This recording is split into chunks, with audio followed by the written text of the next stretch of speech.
அனைவருக்கும் இனிய காலை வணக்கப்புக்கள். இன்று வேர்ல்டு தமிழ் டே, உலக தாய்மொழி தினம் உலகளவில் இருப்பதை தான் நான் ஆங்கிலத்தில் அதை கூற கடமைப்பட்டுள்ளேன். அதனால் இன்டர்நேஷ்னல் லாங்குவேஜ் என்று நாம் கூறினாலும் கூட தமிழ் நம்முடைய தாய்மொழி. அதை எந்த வகையில் நாம் அதை முழுமையாக பயன்படுத்துகிறோம்? உடல் நலம் இருந்தால்தான் உள்ளம் நலப்பெறும்.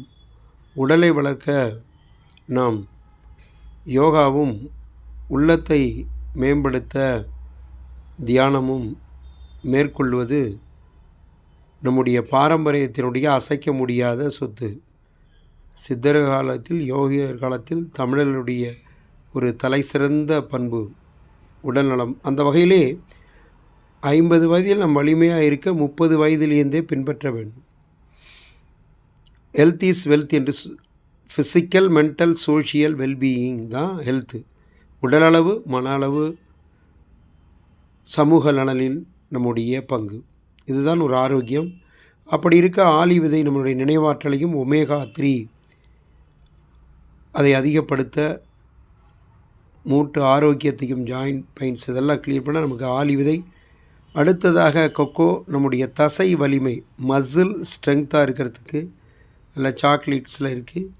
இப்போ கொக்கோவில் நம்ம மெக்னீஷியம்ங்கிற ஒரு கண்டென்ட் இருக்குங்கிறத நம்ம மறக்கக்கூடாது.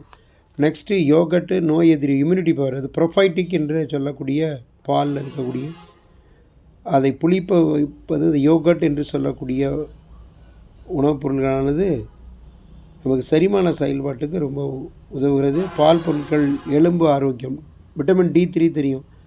பாலில் கால்சியம் இருப்பதனால் அது எலும்பினுடைய அந்த அடர்த்தியை, டென்ஸு, சப்போர்ட்டு பயன்படுகிறது. வேர்க்கடலை, நம்முடைய காந்தி ஆட்டுப்பால் வேர்க்கடலை என்பது அதில் கோஎன்சைம் Q10 இருப்பதால் உடல் ஆற்றலை வலிமைப்படுத்துகிறது, ஊக்குவிக்கிறது செயல்பாட்டிற்கு. பூசணி விதை என்பது ஹார்மோன் நலன், ஜிங்க் இருப்பதனால் அதை சக்தி அளிப்பதுடன்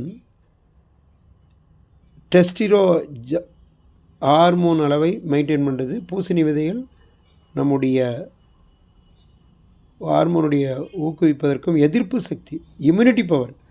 மஞ்சள், அதை குர்குமின் என்பது ஒரு ஆரோக்கியத்தை பலப்படுத்தக்கூடிய, ஒட்டுமொத்த உடல் நலனுக்கும் நோய் எதிர்ப்பு சக்திக்கும் நம்ம மஞ்சள் வளர்ச்சிக்கு பெரிதும் பயன்படுவதோடு, நம்முடைய தாய்மொழியை பற்றி கூறும்போது ஐயன் திருவள்ளுவர்